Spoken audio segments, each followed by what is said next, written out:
MOMO cover beam. About second Jumadi, so I miss. And then this morning, let's share Jumadi. So, any video we know. Okay, recently, report the amount for a report to mommy through SMS, email, say, a mini video about mobile money, how I withdraw, how I echo, and we are some fraudsters being used to multimedia a chairman for Sika. Any video in Sammy Boboso Crana Winima will be to me share their to WhatsApp status and other platforms are also said a bit my day and Joe Kwakwana a bit my day and you be Mukwa and I bit me a save you be Sika.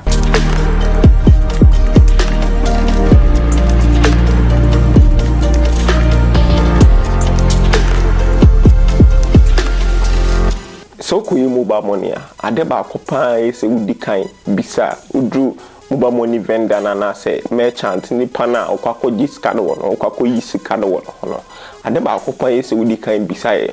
mobile money no nipa na merchant ni din a ebeba e wo phone so say in case of say who approve sika na ni din a ebeba wo phone so the internet make say oji ni din ebeba do phone so na say no mutimi send the prompt like to say person push ska and fan call banker to push it from MOMO to bank na say someone mutual bet from MOMO to sporty better unte prompt na beba no unte satam na on la cash out card na was a prompt ba nti go ikra na fan so bia wo mobile money vendor by bet me aba say ene mobile money cash out awo ye be ma e be meet se bia we na 100 Ghana cedis na 100 Ghana cedis na we no all of a sudden, the boom say, prompt about phone say we are authorized and I say approve 128 approve 900 cedis to this person. It be a word dream say a mobile money merchant in Nina. Until Dino, one with Dina, a bit me mistake I authorize them and I scan a code ni pafo for her any mobile money run her. Mobile money for no say, oh, Jimo Nipan ID card. Dia is also to me a bonny pan say pachu din na beba ne we and so no I dem what send the command and kwama ni pan I dem authorize it dia bit me abom me ne den because see this can wedding and na ade mistake pan the padodo na I say ordinary mobile money pin code be ma agent bi sibia the pachu phone di me iska now the phone am agent no and I say mobile money merchant and I said the do na aka no o de ama a merchant o de ma merchant na o patron code ni bia 22444 2244 sometimes me code 2244 na the code na man the bia me ka say mobile money pin code no and you secret code just in case say see akra no o frame MTN for say o refill pin code kra na MTN for no office no omo munim pin code MTN follow more office now from now we say omo MTN for omo munim pin code ni encrypted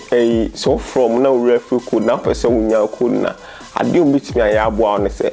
on be access still am what me reset to code no what I say on me access still am link be and I say other ways be able to me reset to code no but say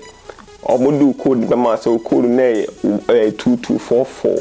ebeding so be encrypted into code na any secret way into code na dey so the move bia anything be wo ho ti o person who kwan a offer so allow cash out a very simple with me apo bi no wa show so very simple na one kasa why anything be why e for phone move bia say onye we and say onye we at as cost we trust in the partner although so a mobile money agent or vendor like merchant krana ultimate trust no anything be I say in be one kasa be authorize you payments and ade bi mpa last one say